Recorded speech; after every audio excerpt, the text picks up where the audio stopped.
Thanks very much for joining us for episode 42 of InTek Freight and Logistics, the podcast. I'm Kevin Baxter, joined by my co-host for this edition, InTek CEO Rick Lagora. Rick. Hey, welcome back. We're here. Yes. We welcome each other all the time. Yes. I never know what to say about welcome. I mean, we're always here. So. Oh yeah, every day. Anyway, on this episode, we are speaking with a business leader who has an extensive logistics background, talking about what he's doing now, how his career evolved, and some of the industries that he's familiar with. We welcome in CEO, a board member, supply chain expert, Nathan Sanders to the podcast. Nathan, thanks very much for joining us. Pleasure to be here. Always good to see you guys, and I'm looking forward to having a conversation today. Yeah, appreciate you joining in and speaking about knowing people for a long time. Yeah, let's just start right there. I've known Nathan, I think, since, I don't know, about 25 years at this point. I think in maybe even a little bit more, maybe in 98 we met and started working together and have stayed connected ever since. My kids call that the 1900s, Rick. We've known each other since the 1900s. Ouch, that does hurt. It does, doesn't it? Yes, it does. It sounds much worse. So obviously each other's backgrounds a little bit, but for those who don't, tell us a little bit about sort of how your career has evolved. Obviously, you met in the logistics space, and where you were and where you are now. So what's interesting is that when I graduated from college, I worked freight docks during the summer. And I had this speech at my college graduation party. I'm like, I will no longer walk concrete. I will not wear steel-toed boots. I will not smell like diesel. So I went into sales and marketing. And it was interesting because every time there was an operational problem, I ended up being on the project team to fix it. Or my boss would be like, hey, go fix that, right? So it just kind of evolved over the years that all of a sudden I went from sales and marketing to sales operations. And then all of a sudden I was over the operations. And so it just was, it's a better fit for me.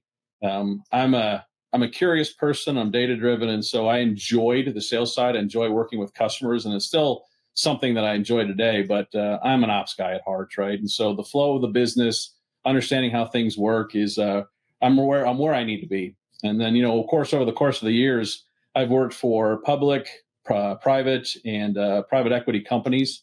The private were primarily family owned.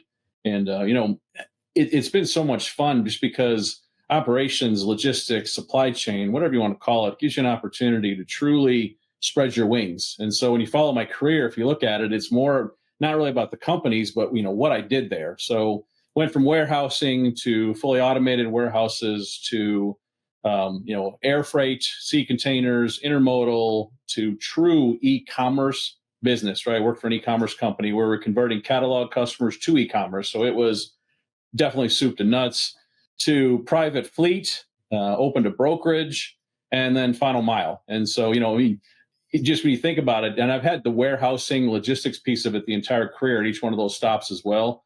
And that's what's just been so exciting about this industry is that it's so connected and tied together. You can certainly specialize, but there's certainly a lot of fun to understanding how it works because the ability to take care of customers and to grow a business and, be a good team member and grow a team comes from that knowledge point as well.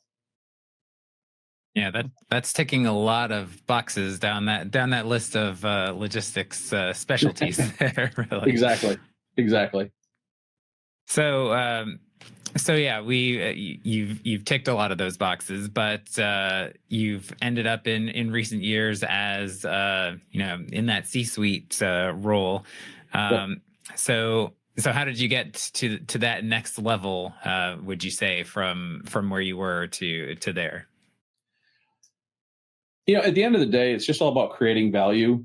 And I've been blessed with the opportunity to create value. And at each stop in my career, regardless what the title was, as a director of operations, I created value, and then I became a VP and I created value. And so I never really had I'll do X, Y, and Z, and then I'll become this.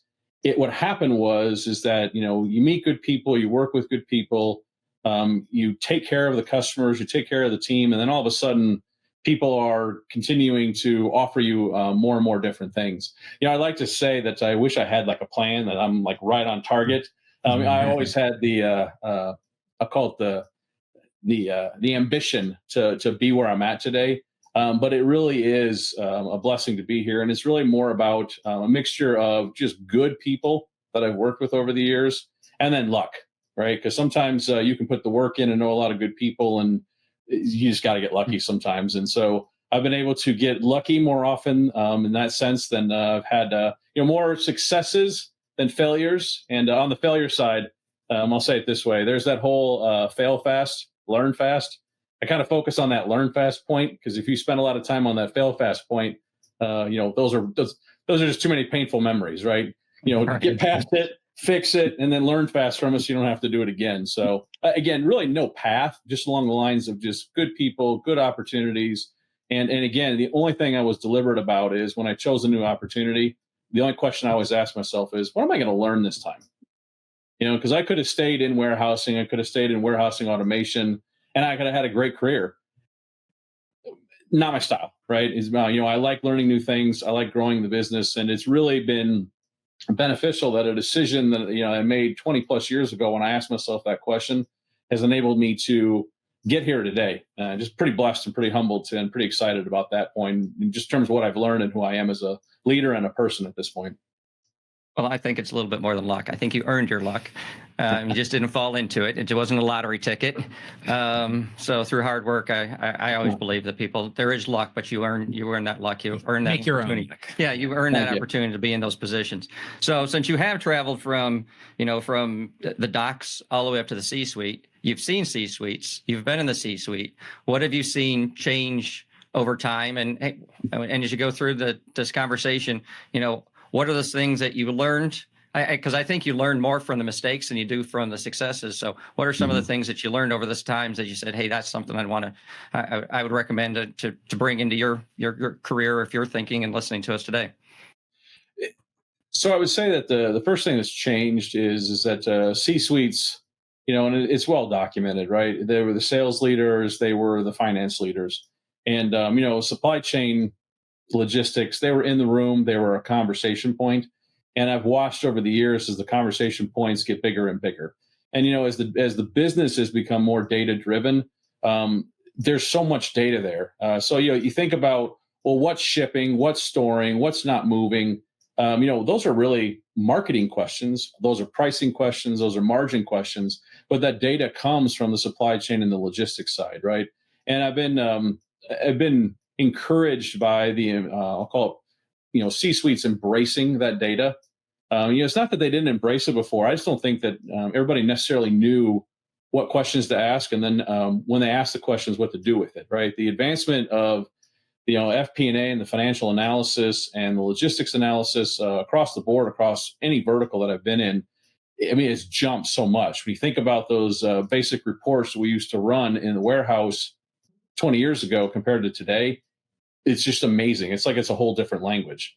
And so that's where I've seen the C-suite change. And that's why, to the second part of your question, I really enjoy doing that, because it enabled me to advance my career.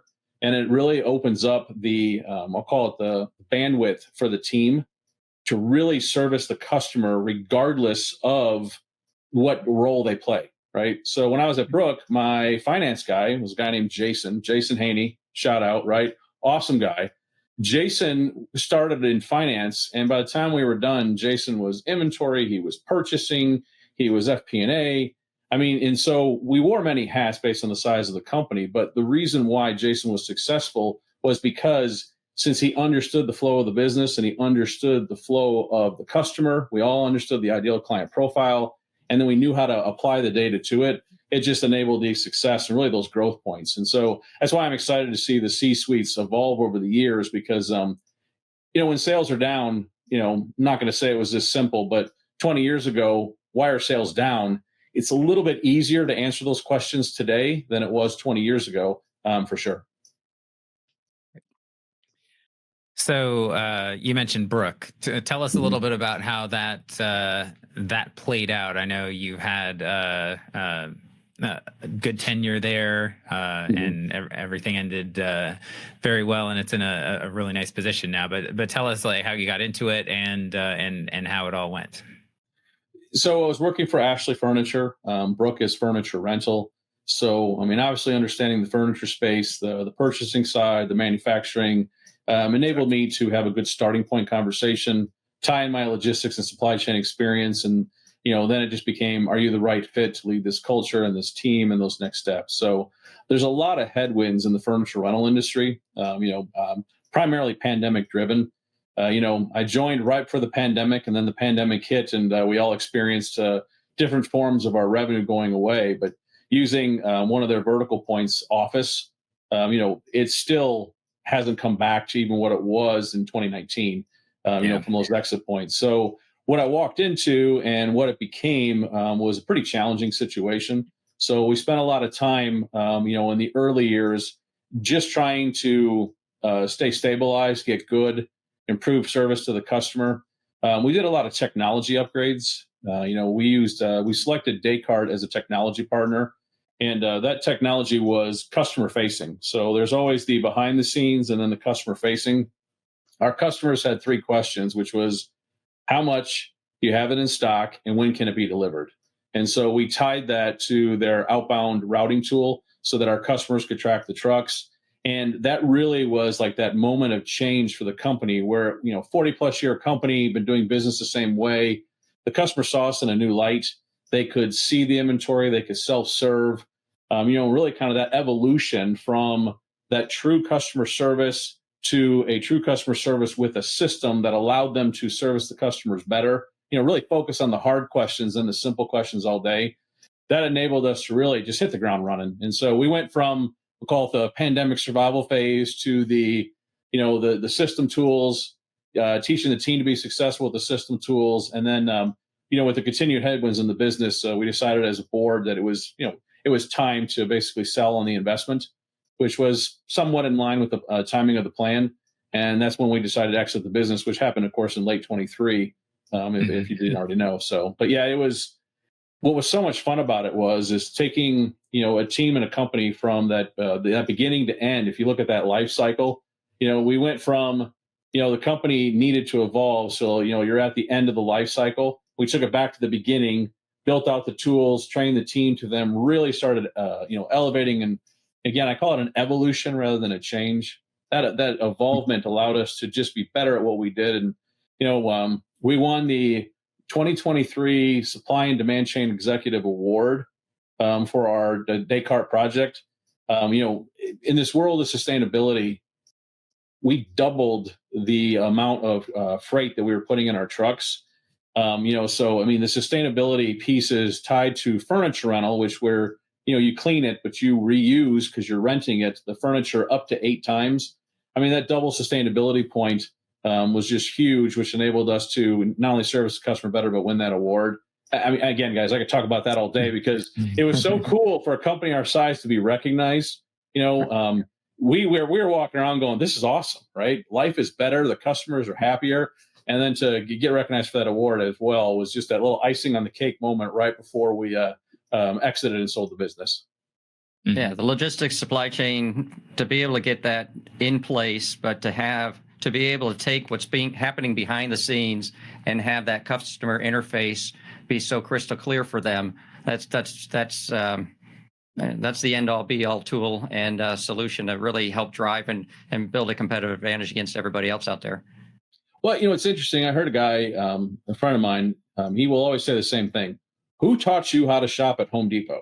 And I was like, what do you mean? He goes, when you go buy nuts and bolts, did anybody teach you how to do that? When you go to self-checkout at Home Depot, did anybody tell you how to do that and what to scan and how to scan it? And he's right that customers want to self-serve on the simple items. And, if you can basically get the team the tools so they can really focus on the true tough questions, right? And, handle the simple stuff themselves, it just elevates the service and it elevates the customer satisfaction. I completely agree, Rick. It is behind the scenes, but the impact and the PowerPoint for the team and for the customer is just huge once you get it in place. Absolutely. So was that somewhat, I mean, the pandemic obviously was a rough time for everybody for a variety of reasons, but it also did sort of force some innovations. I mean, was there a little bit of a drive there because of the the self-service need that everyone's at home. They're not wanting to do the face-to-face thing. Was there a little bit of that mixed in there in terms of that innovation and maybe the adoption of it, making that a little bit easier? Yes and no. We had the plans. Like, for example, we knew we needed to improve the way the customers connected with us. We needed to make it easier to do business with us. Not that we were difficult, but if there's a 10-step process, you can make it a 9-step process. It's just better, right? Yeah. So we had those plans. One thing that really kind of drove the innovation point is we knew we wanted to go straight to the end user. Think about the relocation industry. So, at a title level, a VP could get a relocation package and they take care of it for them, whereas maybe a manager just gets a dollar amount. And so, you have to go find your own apartment. Is it furnished or not? That'd be an example of, that furniture rental. The pandemic drove the nomads, where people were working at different ends of the country. Had a relative who's basically said, I'll never see snow again because they work from home and they live in 2 different places over the course of the year where they can always be in the sunshine and blue skies and near water or near mountains kind of situation. So the pandemic did drive us to that, but we were heading that way. It did speed it up. And so, and we were right on the direct consumer point. We went in 18 months, we went from 0 to 20% of our company's revenue on the D2C side. And when I say 0, we had a website, but it was just informational. It had a form, fill out this form, we'll call you type situation, to where it was a true e-commerce. You could see the pictures, live inventory, live prices, and there was a good response from it. The return on ad spend, which is what you track in the world. I don't want to say what the numbers were, but we were triple any of our forecast numbers on that return on that ad spend, which enabled us to grow that revenue point so quickly. So to your question, the pandemic sped it up, but it was part of the plan all along. Well, it sounds like the fact that it was part of the plan made the company more ready for that change in behavior in the pandemic as well. Yeah. Well, it certainly made the conversations a little bit easier, with the team, because again, hey, we're a successful company, right? We've been doing this for a long time. What's the you can point to your competitors and say we're falling behind, but the pandemic kind of sharpened those points for everybody to be like, we need to do something different, because there are verticals, like I indicated, office aren't coming back as quickly, years later. So what are you going to do to replace that revenue? And who is the customer now? And so it was easier to have those conversation points. I'll call it having that very focusing pandemic moment. Right. So on the furniture side, you've just talked about the fact that office furniture is not as in demand still years later. At least on the rental side, for sure. Yes. Mm-hmm. Yeah. Well, how about going even back to Ashley? Now that you've had a number of years of experience in the furniture space, both the rental and purchase side, do you still follow that marketplace? We're obviously in the freight industry, still kind of a low volume period, and part of it is related to the fact that people bought a lot of stuff during the pandemic and kind of slowed down for the last couple of years. So is that what's happening in furniture in general as well from what you've seen? Yeah. And so, I follow all the freight indexes because, freight moves everything. And so when you look at the freight indexes, you can see furniture, appliances, all of the above, those large bulky items moving less. And it's exactly the same problem that everybody's having, whether it's furniture or heavy appliances. You got the pull ahead from the pandemic where everybody did a bunch of work. And then now there's a leveling off. Toss in the inflation factor where even if they got the raises, the dollars aren't going as far, whether it's, I'll call it perception or reality.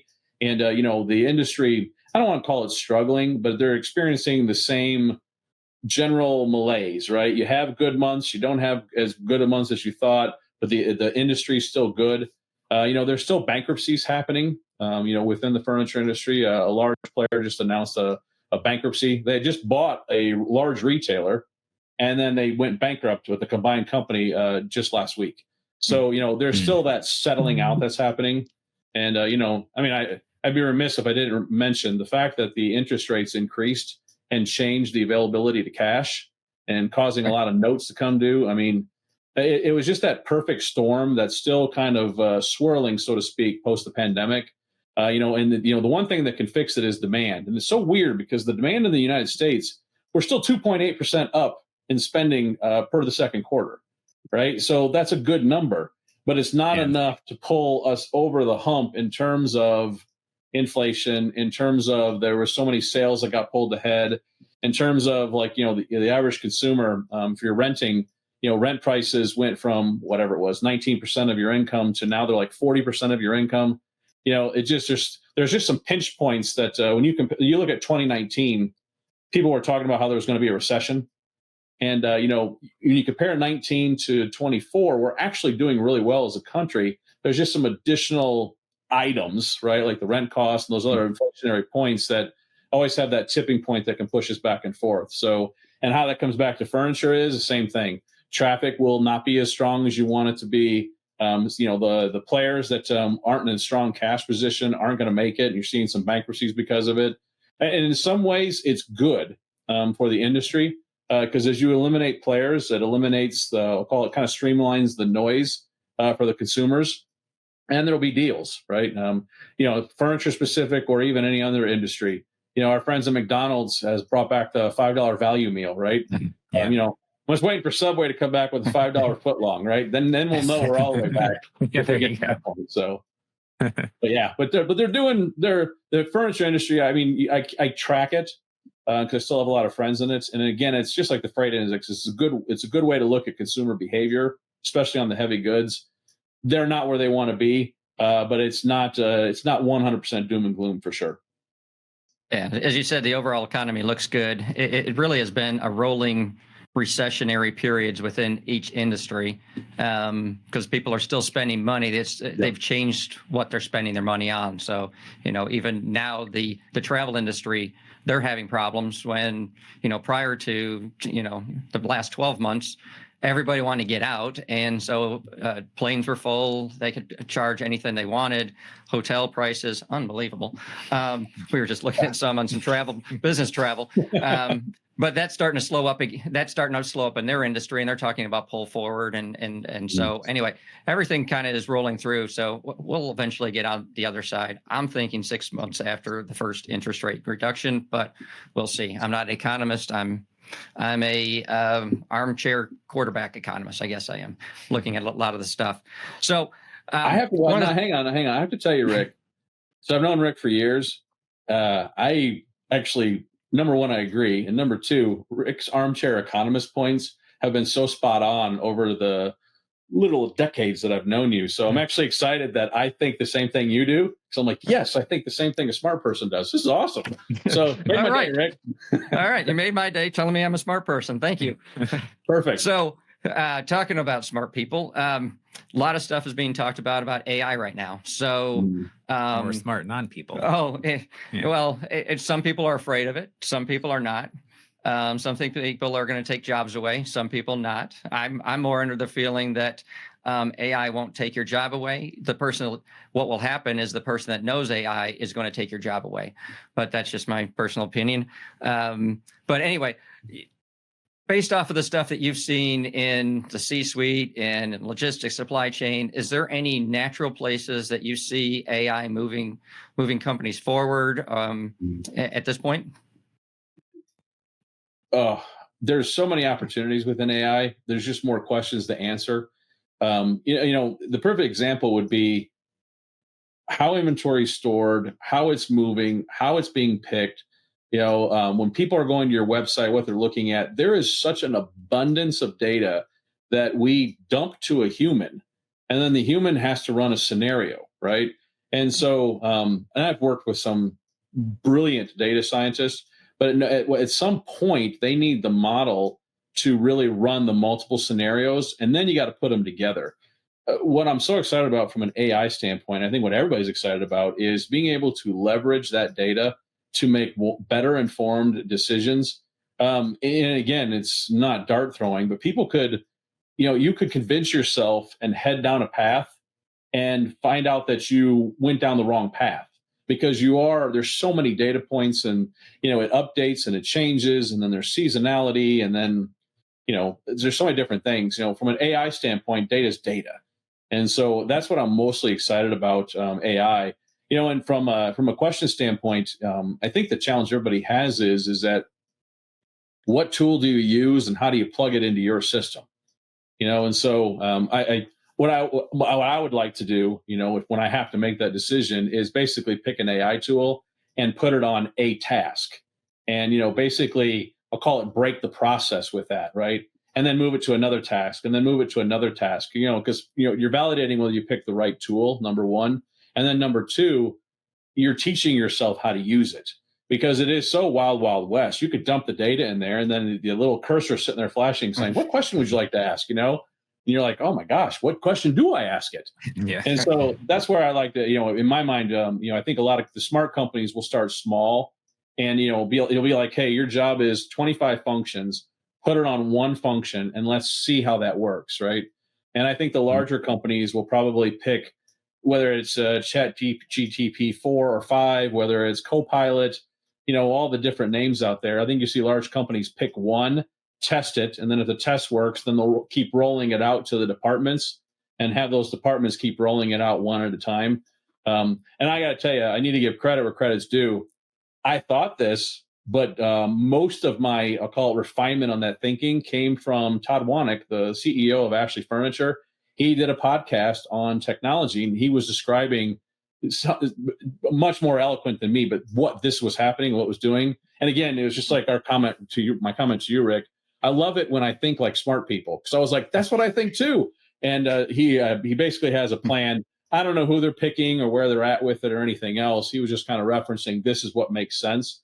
And I think that way. He thinks that way. I definitely think a lot of smart companies will do that, because you don't want to turn all your data over to a tool from day one, because you got to make sure you got the right tool. And then, of course, you don't even know what to ask it.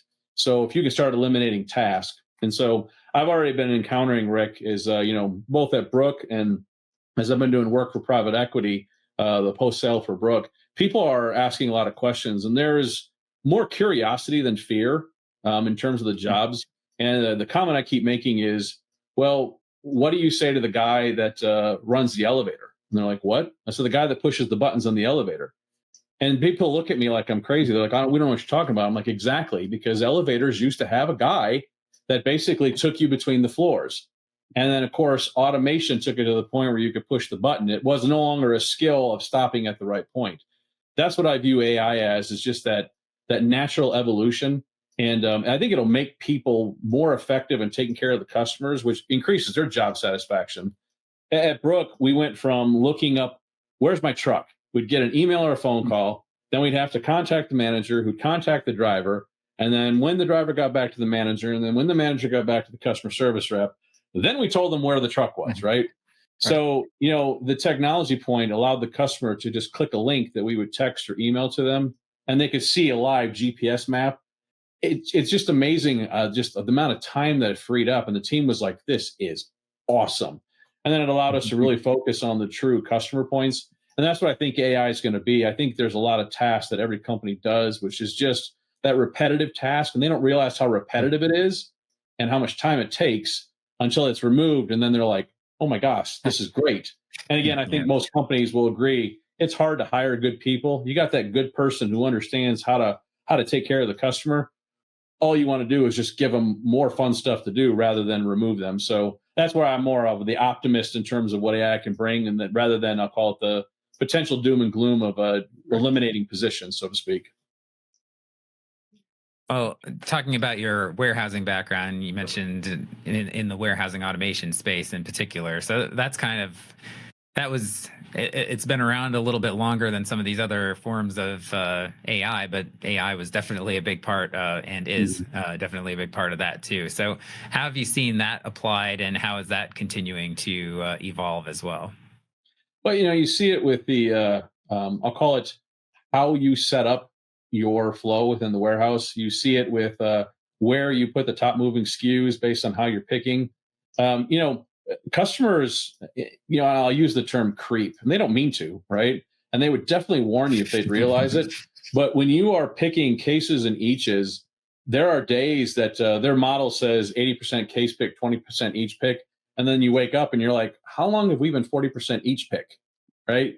And it just happens. And, the automation points pre AI, we've got smarter that in the industry about, catching it sooner on the analysis point and having better reports and asking better questions, the ability for AI to call it speed up those conversations. And then, of course, the automation points, things aren't locked down as much anymore with the use of robots as an example, to be able to effectively utilize those robots on a more of a dynamic environment that can flex within and out of that point. And that's why I use that example of moving from a case pick to an each pick and back and forth. If you trapped your conveyor, so to speak, where, I'm doing case pick and then your case pick ratio changes, your output for the day, your ability to produce X, Y, Z output changes dramatically. And so that's where I think that the analysis, the evolution we talked about on the early part of the conversation in the boardroom, utilizing that data in a more effective way ties into it, which allowed us to better serve the customer. And then the AI pieces is just going to, again, I think it's going to put it on steroids and just continue to amp it up. You mentioned the not so much fear on the AI job piece of things. Having been in the PE space now for a bit, are you seeing some companies that maybe are still more resistant to AI and the technology piece in general? And do you kind of cringe when you see that? Is there always a way into that to convince them that the skeptics that there's still some value there?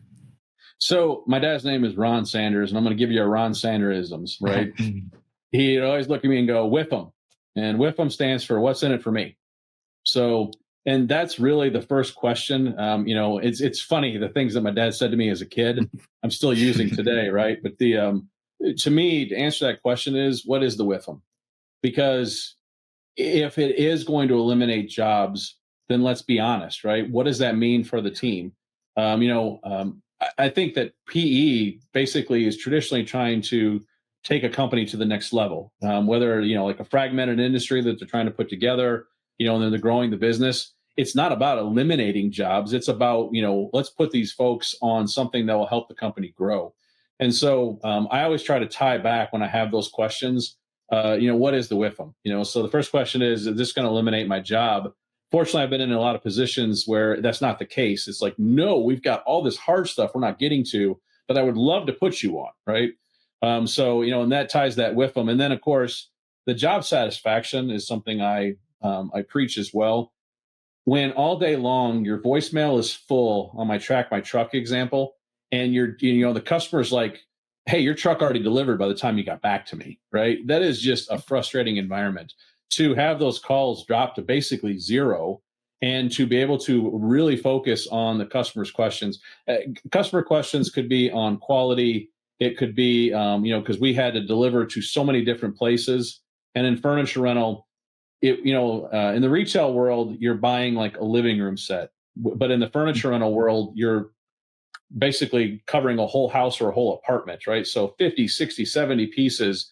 On one of my verticals, we actually hung the shower curtains because, the insurance vertical, if your house burned down, you don't have a shower curtain.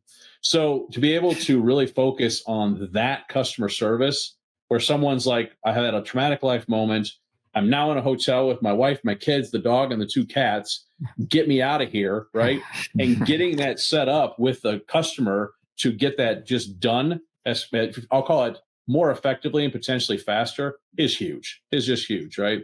And again, you think about the tools we built to be able to see it online, to be able to see the pricing, the inventory, the availability, helped immensely as well, because they're like, we really want to get these people out of here. Can you do Wednesday?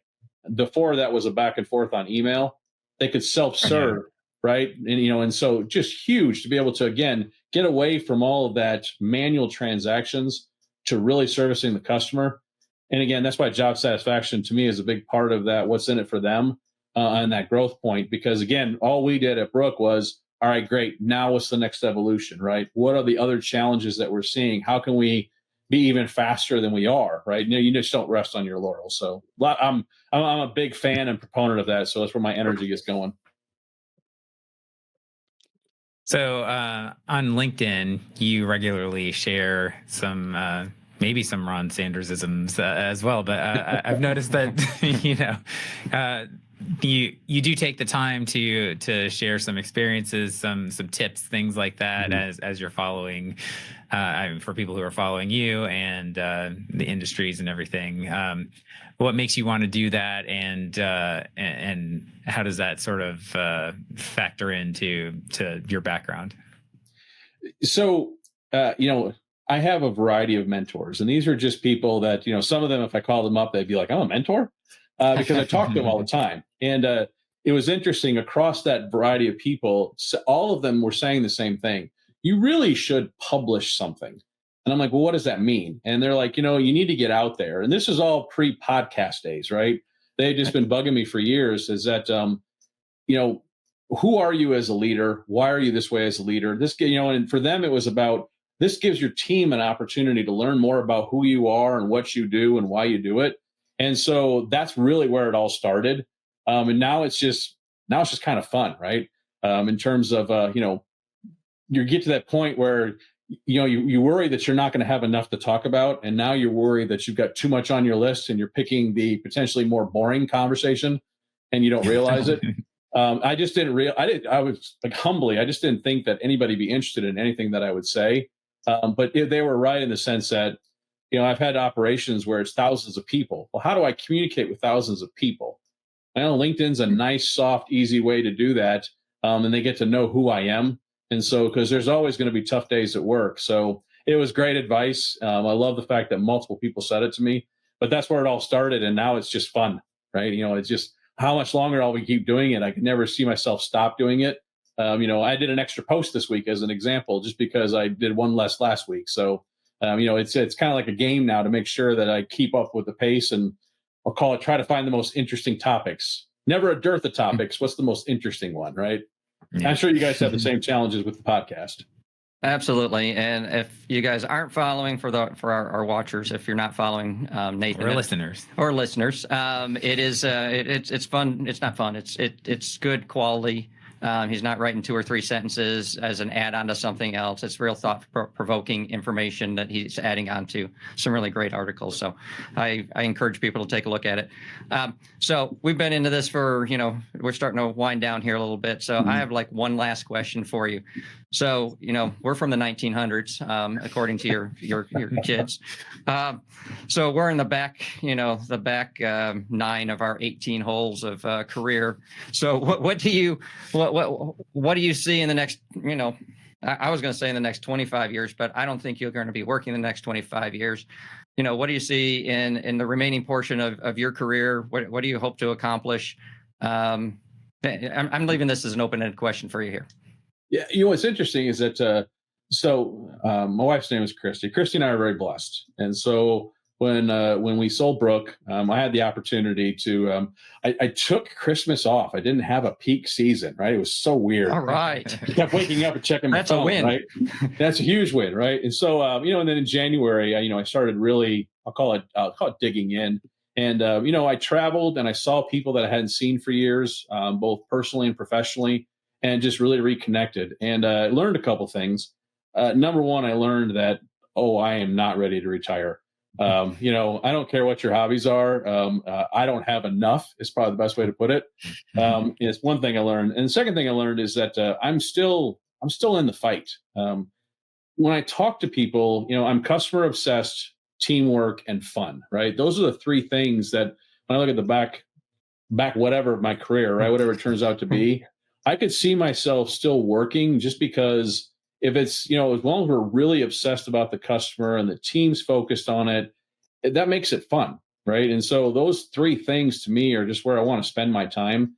And, as long as that's what's going on, I think that this is just going to be, it will be weird to retire, because how do you fill that in your personal life, right, if that's what I'm doing? So, but it has been nice because of our blessings to be able to have that moment of introspection, to really ask myself, to your question, what I wanted to do.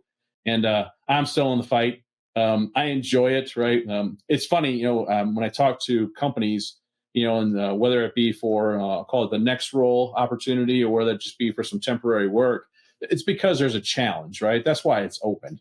And when you're talking about the challenges, I find myself getting excited because I think anything's fixable, and I think that everybody wants to be successful at work. And just how do we get them there, and how do we get them there as quickly as possible? As long as my roles have that, then it's always going to be fun, right? And then it's not work when it's fun, right? So that's what I'm hoping for in the back half of my career, is I can focus on more of that fun stuff rather than poking the boxes out of jackpot, Rick, in the conveyor, Right.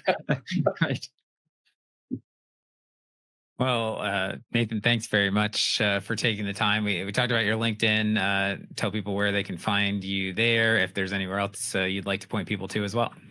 No, I think LinkedIn's the best way. It's got my contact info as well. So Nathan Sanders, picture looks like me. I don't have one of those 1980s pictures. Definitely looks like me. So, but feel free to reach out to me via LinkedIn. Again, personal contact info is on there as well. Yep, and we'll include that link in the description as well to streamline the process for our listeners and viewers. So, Nathan, thanks very much. We appreciate it. Yeah, thank you for taking time with us. Loved it, guys. Good to see you again. Hey, nice seeing you. A lot of different insights on that conversation. We kind of jumped around a little bit, but a different perspective than some of the other guests that we've had. Oh, absolutely. It was good to get somebody in that has a logistics background, but has traveled through, as he said from the very beginning. Nathan said, he was talking about how he worked in the docks and moved himself up to CEO, and now is doing PE work and helping other companies excel through the things that he's learned over the years. So it's as I said earlier in the conversation, I've known him since I think it was 1998. So I've had a great relationship over the years. Yeah.